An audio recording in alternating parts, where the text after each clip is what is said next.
Salut. Ah, ça fait vraiment du bien de se retrouver là, directement sur le terrain.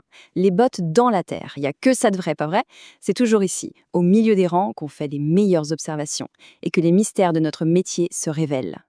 Aujourd'hui, on fait une petite pause dans notre tour de plaine classique. On va s'arrêter pour regarder un truc de plus près, un truc qu'on a littéralement tout le temps sous nos bottes. Les pattes d'insectes. Bon, dit comme ça a l'air un peu basique, mais tu vas voir, comprendre cette petite mécanique microscopique, c'est comprendre tout l'écosystème de la parcelle. Alors, on prend un instant, on respire un bon coup l'air frais du champ et on plonge là-dedans. Tiens, pour te situer un peu le contexte, l'autre jour, il y a un agriculteur du coin qui m'a arrêté avec une question super intéressante. Il m'a demandé, textos, mais comment une invasion de criquets a bien pu traverser mon champ de 5 hectares aussi vite alors qu'ils volent à peine et qu'ils sont toujours au sol? C'est vrai que quand tu regardes un criquet sur sa feuille, ça a l'air super pépère, très statique. On l'imagine juste grignoter. Mais en fait, la réponse à ce mystère des 5 hectares, elle n'est pas du tout dans les airs. C'est une mécanique terrestre au sol qui est franchement dingue. Mais bon, avant de résoudre ce petit mystère agricole, faisons un micro-rappel de base. La règle d'or pour un vrai insecte, c'est le chiffre 6. Ils font partie des hexapodes. Et ces 6 pattes, elles poussent pas n'importe où. Elles sont fixées sur le centre de gravité, le thorax, sur 3 segments bien précis. Bon, pour aller plus vite sur nos fiches de relevé, on dit juste P1, P2 et P3. Voilà, ça, c'est le châssis de notre machine. C'est vraiment la base stricte sur laquelle tout va s'articuler. Alors perso, j'adore comparer ça à un de nos gros tracteurs agricoles. La patte d'un insecte, c'est pas juste un bout de carapace rigide, c'est une merveille de transmission mécanique en 5 pièces maîtresses. T'as la coxa, le trochanter, le grand fémur, le tibia et tout au bout, le tarse. 5 pièces qui s'emboîtent au millimètre près pour marcher, s'équilibrer et même goûter. Ouais, ces segments sont blindés de capteurs sensoriels. Décortiquons un peu ce tracteur biologique, tu veux bien? On commence par l'attache, la fondation, la coxa. En gros, c'est la hanche. C'est le gros bloc costaud qui accroche directement toute la patte au thorax. C'est lui qui encaisse les premières tensions. Et juste en dessous, dans le prolongement, t'as le trochanter. Il paie pas de mine, il est tout petit, mais sans cette rotule, aucune flexibilité. Impossible d'avancer fluidement dans les grosses mottes de terre de nos champs sans lui. C'est vraiment la pièce de liaison indispensable. Ensuite, on passe au moteur, le cœur du système. Le fémur et le tibia. Le fémur, en général, c'est le morceau le plus charnu, le plus épais. C'est très logique, vu que c'est là que sont entassés tous les muscles de propulsion. C'est notre arbre de transmission principal. Et accroché à ça, t'as le tibia. Souvent plus long, plus fin, parfois avec des petites épines. C'est le bras de levier parfait. L'interaction entre un fémur gorgé de muscles et un grand tibia, c'est ça qui permet à l'insecte de se hisser et de se faufiler dans la canopée super dense de nos cultures. Puis on arrive au sol, les pneus de notre tracteur, quoi. Ça s'appelle le tarse, tout au bout du tibia. Ce qui est fou, c'est que c'est pas du tout un bloc rigide. C'est intelligemment divisé en plusieurs petites sections, de 1 à 5, qu'on appelle les articles. Et petite info au passage, le premier article, le basitarse, c'est le seul qui a ses propres petits muscles. Tout ce système multi-articulé, ça donne une adhérence de folie. Ça épouse absolument tout, que ce soit un caillou rugueux ou une jeune pousse de betterave toute lisse après la pluie. Et l'adhérence, c'est bien beau, mais sur le terrain, il faut aussi amortir, surtout pour les insectes qui sautent partout. Tout au bout du tarse, t'as souvent de grosses griffes, mais entre ces griffes, il y a une espèce de petite structure souple. Chez nos fameux criquets, on appelle ça l'arolium. Ou des pulvilles chez d'autres. Quand la bête atterrit violemment après un grand saut, boum, le coussinet se déploie. Ça augmente l'adhérence et surtout ça absorbe toute l'énergie cinétique de la chute. Un système de suspension d'une efficacité redoutable. Bon, là, on a vu le modèle de série classique. Mais ce qui devient vraiment, vraiment passionnant, c'est que la nature ne s'est pas arrêtée là. En fonction des milieux et du mode de vie, ces 5 pièces de base se sont modifiées de manière totalement indépendante. De vrais super-pouvoirs forgés par des millions d'années d'évolution. Du coup, cette patte standard devient une pelleteuse pour creuser la terre, une pince mortelle pour chasser, ou même une vraie rame pour nager dans les points d'eau. C'est particulièrement flagrant sur les pattes avant, les P1. Prends la courtilière par exemple.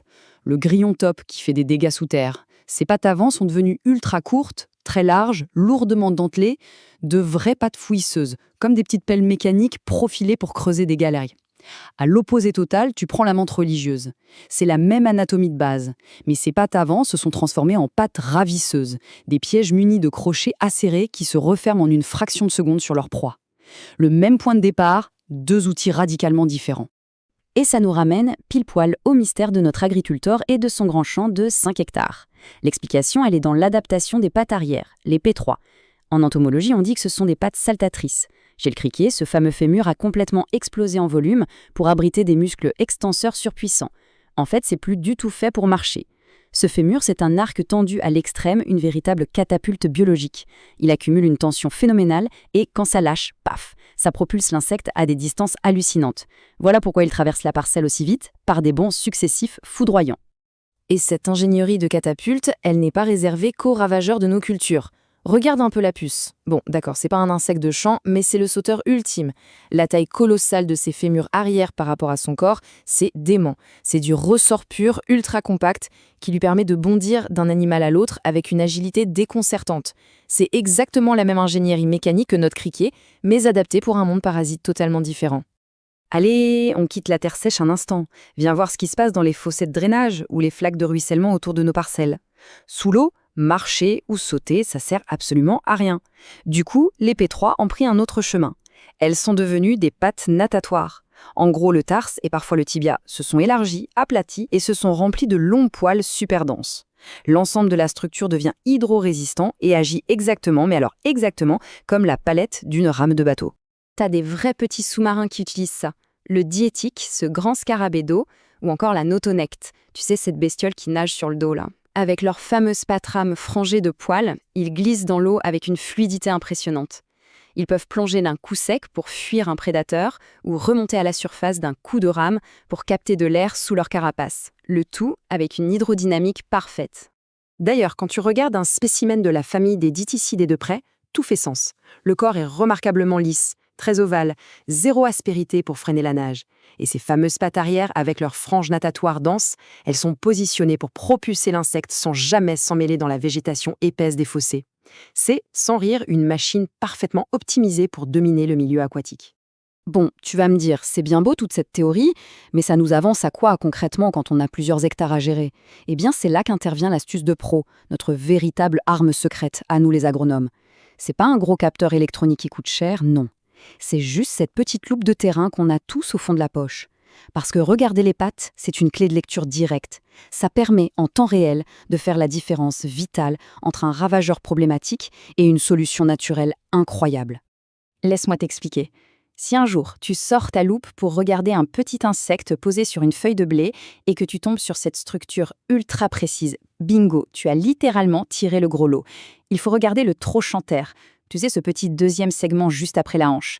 S'il n'est pas d'un seul bloc, mais qu'il est divisé en deux tout petits segments bien distincts, c'est microscopique, mais c'est l'indicateur le plus monumental que tu puisses trouver sur le terrain. Pourquoi c'est le gros lot? Tout simplement parce que ce trochanter divisé en deux, c'est la signature presque exclusive des guêpes parasitoïdes, les braconidés, les ichnéomonidés, la grande superfamille des ichnéomonoïdés. Si tu vois ça avec ta loupe, c'est que tu as trouvé tes meilleurs amis. Ces insectes, ce sont des machines de lutte biologique. Ils régulent sans relâche les populations de pucerons et de chenilles en pondant leurs œufs directement à l'intérieur. C'est un service en or, totalement gratuit pour tes rendements, et tu peux le repérer juste grâce à un petit détail d'articulation de pattes. C'est fou, non? Et la nature regorge d'alliés de ce genre qui n'attendent que d'être identifiés. Prends les chalcididés par exemple. Toujours avec ta petite loupe, si tu croises un minuscule insecte un peu sombre, parfois avec des reflets métalliques, et que tu remarques que son fémur arrière est massivement gonflé, avec de grosses dents en dessous, pas de doute, c'est encore un protecteur précieux. Une autre patte modifiée qui te dit qu'un prédateur hautement spécialisé patrouille en silence dans tes cultures pour faire le ménage à ta place. C'est ça la beauté de l'observation terrain, quand on y pense. De la catapulte surpuissante du criquet, aux rames incroyables du dytique, jusqu'à ce discret trochanter divisé de nos alliés protecteurs, ces petites pattes racontent finalement toute l'histoire de la survie et de l'équilibre de notre parcelle. Ça remet vraiment les choses en perspective. Si un détail anatomique quasiment invisible à l'œil nu peut éviter un traitement et sauver ta récolte, quels autres secrets de dingue se cachent encore là, juste sous nos bottes, sous les feuilles qu'on frôle tous les jours? Allez, la prochaine fois qu'on arpente les rangs, on sort la loupe directe et on garde l'œil bien ouvert. Abonnez-vous à la chaîne pour plus de contenu. Merci d'avoir regardé.